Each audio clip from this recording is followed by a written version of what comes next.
Ok, il existe une fameuse erreur en anglais, un truc pour lequel tout le monde se fait corriger mais qui n'existe pas vraiment. Voici la règle. En anglais, il ne faut pas finir une phrase avec une préposition. Ça arrive souvent quand on a un verbe à particule, mais que l'objet de la phrase vient avant le sujet-verbe. Prenez par exemple la phrase « c'est l'endroit d'où je viens ». Ici, un anglais lambda dirait « That's the place where I come from ». Et comme vous pouvez le voir, contrairement au français où on a le mot « do » qui vient avant le sujet-verbe « je viens », en anglais, on aime bien garder le « come from », « venir de », intact. Le problème, c'est que certaines personnes disent que ce n'est pas joli en anglais. Une préposition dans ces cas-là est censée lier un sujet-verbe à quelque chose comme un nom. Ici, il faudrait dire à la place « That's the place from where I come ».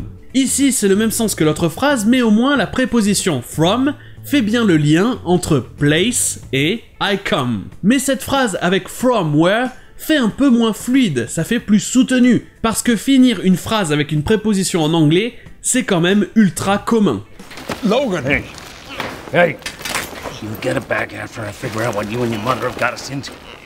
Logan! What? Oh, look who Knives is hanging out with. All right. That's great. Well, where should we report to? Down on Jump Street. 37 Jump Street. No. But without my You will book. get your book. It is you that I believe in, not it.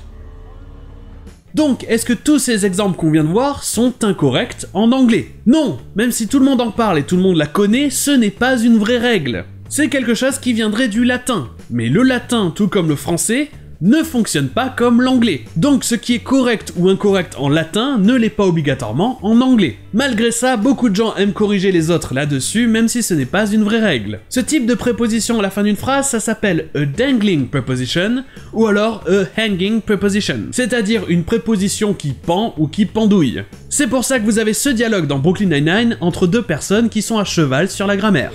Some things might come easier to you if you stop being such a perfectionist. A concept you should become familiar with. Familiar with? A dangling preposition? I'm setting an example.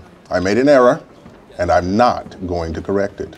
I'm just... Et même si on suivait cette règle, ça ne veut pas dire que toute préposition à la fin d'une phrase mais après un verbe est incorrecte. Certains verbes à particules ne sont suivis de rien. Prenez par exemple to stand by, ça veut dire se tenir prêt. Ça peut être à la fin d'une phrase avec rien après et ça a toujours du sens. Même chose avec to begin with, qui veut dire littéralement avec quoi commencer. Mais ça veut simplement dire pour commencer ou au début. C'est une expression toute faite, des fois il n'y aura rien après.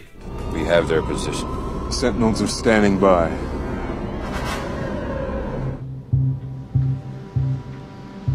Why would the task force release this photo to begin with? Et voilà pour cette vraie fausse règle en anglais, et sur ce je vous dis à demain.